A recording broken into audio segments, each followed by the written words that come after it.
Cerca de 2 décadas antes da participação do Capitão Marvel no desenho Liga da Justiça Sem Limites, ou mesmo do Capitão Marvel e da família Marvel em geral no desenho Batman Brave and Bold, a família Marvel estreou sua própria série animada com um estilo narrativo e artístico que lembrava muito os quadrinhos produzidos pela Fawcett Publications.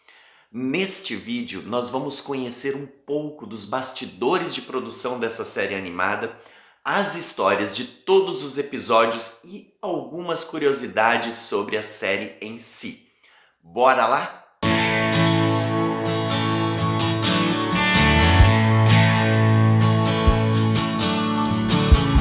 Gente querida, eu espero que tudo esteja bem com vocês. Capitão Marvel, Mary Marvel e Capitão Marvel Jr. estrearam uma série animada produzida pela Filmation para o canal NBC. Na verdade, a Filmation produziu todo um programa infantil de cerca de 1 hora de duração que tinha dentro de sua estrutura um desenho animado da família Marvel. O programa era chamado The Kids Superpower Hour with Shazam e o desenho animado em si era simplesmente chamado de Shazam.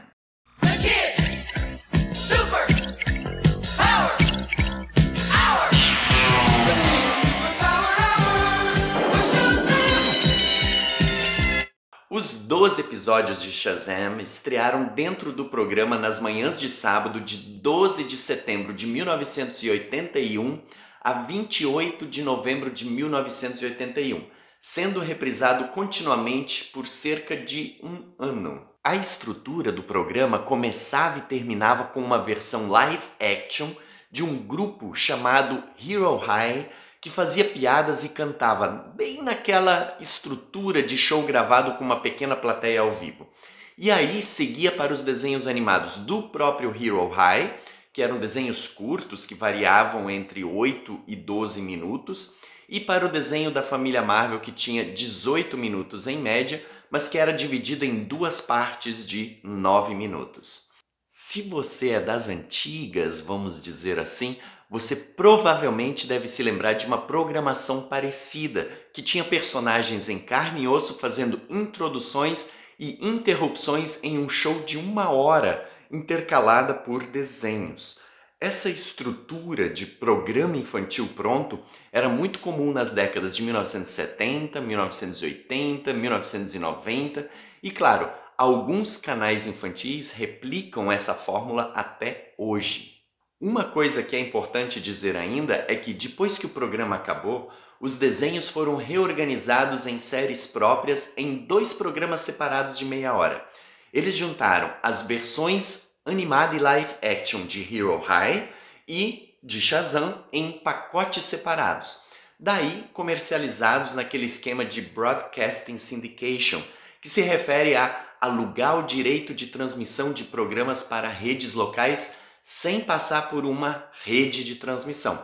Por exemplo, seria como a RBS, afiliada da Rede Globo no Rio Grande do Sul, fazer um contrato direto com uma produtora para colocar o desenho X em um programa local sem ser via Rede Globo. Falando na Rede Globo, no Brasil o desenho estreou inicialmente na extinta Rede Manchete na década de 1980, sendo reprisado então posteriormente pela Globo e pelo SBT. A Filmation, produtora do desenho, foi um grande estúdio de animação e programas para televisão com quase 3 décadas de produção, de 1963, sendo fundada no ano anterior, em 1962, até 1989. Seus fundadores e principais produtores foram Lou Scheimer, Hal Sutherland e Norm Prescott. É um estúdio que concorria diretamente com o estúdio Hanna-Barbera.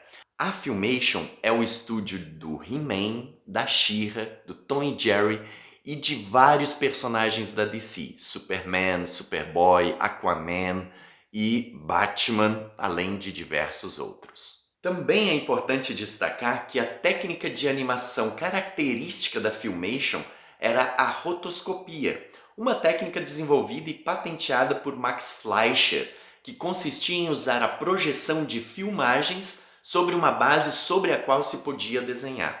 Em outras palavras, a rotoscopia consistia em fazer os desenhos sobre filmagens feitas por atores reais. Max Fleischer, inclusive, patenteou sua invenção, o rotoscópio, e era uma técnica muito comum usada em animações e filmes. Max Fleischer, para quem perdeu a referência, é um dos pioneiros dos desenhos animados, da Fleischer Studios, e foi a Fleischer Studios que produziu a primeira série animada do Superman no início dos anos 1940. Para ter uma ideia, a Disney usou a técnica na Branca de Neve, o George Lucas para fazer o sabre de luz dos primeiros Star Wars e por aí vai. E claro, no caso dos desenhos animados da Filmation, para baratear os custos de produção, a animação era geralmente bem simples, com poucos movimentos e muita repetição de quadros. E é isso que a gente vê também em Shazam. Mas vamos falar de Shazam. Quando o desenho foi lançado, a DC Comics já havia encerrado a série Shazam, que alcançou 35 edições, capitaneada sobretudo por E. Nelson Bridwell na direção criativa e roteiro, como também, em parte, por Cici Beck, que voltou a desenhar o personagem para DC durante um tempo. E a Filmation já havia produzido live action, que fez bastante sucesso e durou 3 temporadas, de 1974 a 1977. Ou seja, havia material que a própria DC já estava gerando sobre a família Marvel. Mas a ideia da Filmation não era adaptar a versão live action, mas explorar bem mais o universo ficcional do personagem, dos personagens, direto da fonte, isto é, dos quadrinhos da Fawcett. Nessa direção, é também um desenho animado bastante fiel ao material original da família Marvel. Tanto é que a maioria da galeria de vilões da família Marvel apareceu na série. É uma animação fiel tanto por causa da narrativa simples e por vezes até um tanto ingênua, quanto pelas referências na série.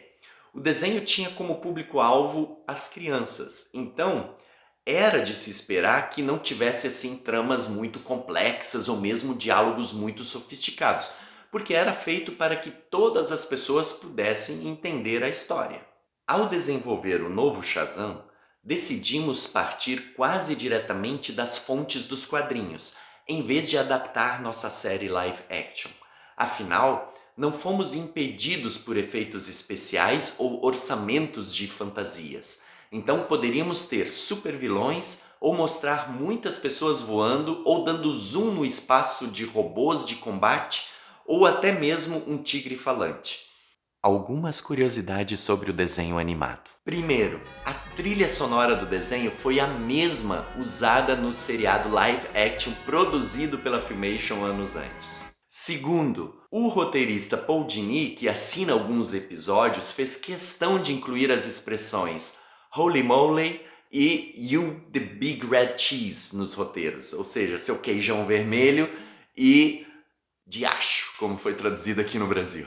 Terceiro, a série animada de Shazam teve 12 episódios, mas ninguém sabe direito o porquê o programa The Kids Superpower Hour with Shazam teve 13 episódios produzidos. Quarto, tanto Hero High quanto Shazam possuem episódios de crossovers para integrar os dois desenhos do mesmo programa, para dar uma coesão interna para o show como um todo. Quinto, The Kids Superpower Hour with Shazam foi o primeiro programa da Filmation a ter problemas de audiência, mas isso não por causa do Shazam. De acordo com Lou Scheimer, isso aconteceu porque a NBC, a TV contratante, colocou o programa muito cedo nas manhãs de sábado. E o programa também foi indicado para melhor série de televisão infantil no terceiro prêmio anual da Juventude em Cinema de 1981, mas acabou não ganhando.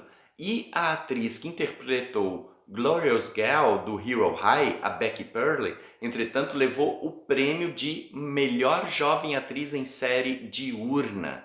Então olha só o contraste, né? Teve baixa audiência, mas concorreu a melhor série infantil e a atriz ainda levou um prêmio no pacote. Sexto, no episódio Black Adam, há uma referência à série live action. A Mary usa o mesmo encantamento que Billy usou na série para invocar os anciãos. Oh, elders, fleet and strong and wise, appear before my seeking eyes. O elders fleet and strong and wise, appear before our seeking eyes. Sétimo, no mesmo episódio, Salomão cita para ela Provérbios 21, 7. Vocês devem lembrar o que eu escrevi nos Provérbios. A opressão do cruel o destruirá, porque se recusa a fazer o que é direito. Oitavo, ainda no mesmo episódio, Fred oferece jornal para Cissy Beck e E. Nelson Bridwell, os principais nomes responsáveis pela série de quadrinhos da DC, que fazem aqui um cameo bem especial. Jornal, Sr. Beck! Jornal, Sr. Bridwell!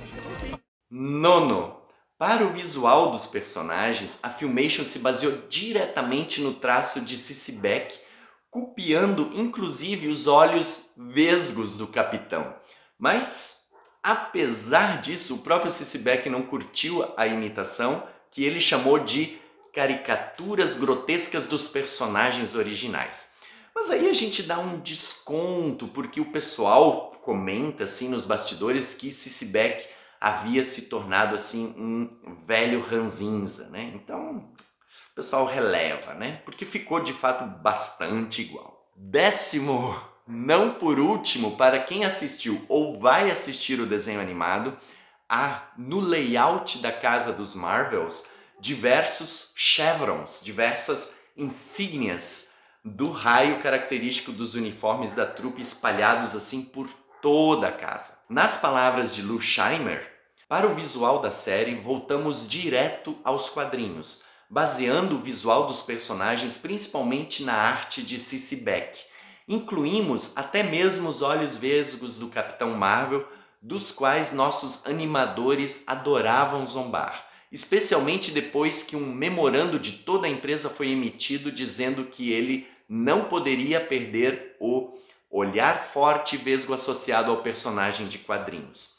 Até fizemos uma participação especial em um episódio com Cissy Beck e o editor e escritor da DC, E. Nelson Bridwell, aparecendo em uma cena e sendo chamados por seus nomes. Fomos a primeira série animada que chegou a esse ponto para destacar as origens do programa.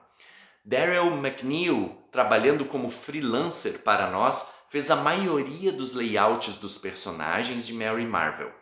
Ela era sua heroína de quadrinhos favorita quando ele era criança. Havia muitos futuros e antigos quadrinistas que também trabalharam no programa, incluindo o escritor Paul Dini e os artistas de layout Russ Heath, Dave Hoover e Bruce Timm. Para esse vídeo ficar super hiper completo, um guia rápido dos episódios da série para você ficar por dentro ou para você relembrar, como você preferir. O primeiro episódio é intitulado A Celebridade do Zoológico. Nele, a família Marvel enfrenta o Dr. Eli Rock, um dos primeiros vilões do Capitão Marvel, ao lado do Dr. Sivana. Dr. Eli Rock é, por assim dizer, o precursor do Gorilla Grodd. Esse vocês conhecem bem, né? Criado na esteira do sucesso do King Kong e tem a intenção de fazer com que o mundo seja dominado por animais. O segundo episódio é intitulado A Incrível Cidade que Afundava. Nele, a família Marvel enfrenta o Senhor Cérebro em uma trama para dominar a cidade.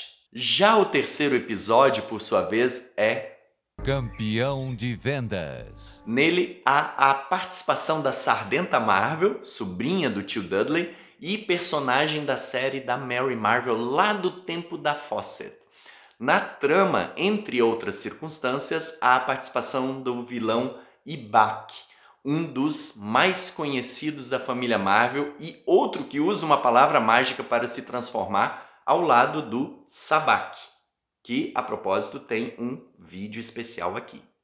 quarto episódio é intitulado O Desaparecimento do Voo 601. É um episódio em que a família Marvel, junto com o Dr. Sivana, vão parar na quarta dimensão e viram brinquedo de criança. Vamos dizer assim. A referência, claro, é a história de João e o Pé de Feijão. O quinto episódio se chama O Retorno de Black Adam. O título já diz tudo, não é? É a introdução do Black Adam na série animada. No sexto episódio, Um ameaçador caso de família. a família Sivana ganha superpoderes por meio de um amuleto alienígena e vai enfrentar a família Marvel. O sétimo episódio é o episódio em que a tia Minerva, outra vilã clássica da família Marvel, sequestra o tio Dudley para se casar com ele. O nome do episódio, claro, é O Casamento de Tio Dudley. O oitavo episódio. Uma coisinha extra. Tem o retorno do Adão Negro e dessa vez com um plano bem contemporâneo. Disseminar fake news sobre o Capitão Marvel, a gente poderia dizer assim. Crime no aeroporto. É o título do nono episódio e nele a família Marvel enfrenta o Coruja, inimigo da Mary Marvel, que rouba 2 filhotes de tigre e, de quebra, o Senhor Malhado. O 10º episódio, intitulado Senhor Atom, o Destruidor. traz para a animação um outro vilão clássico da família Marvel, o Senhor Atom. Na trama, ele tenta dominar o mundo por meio de robôs, mas é derrotado, vamos dizer assim, por uma das invenções do tio Dudley. O que será que esse tiozinho tá aprontando, hein? O penúltimo episódio da série se chama Conspiração no Circo. É um episódio que traz de volta uma parceria entre Dr. Sivana e Senhor Cérebro.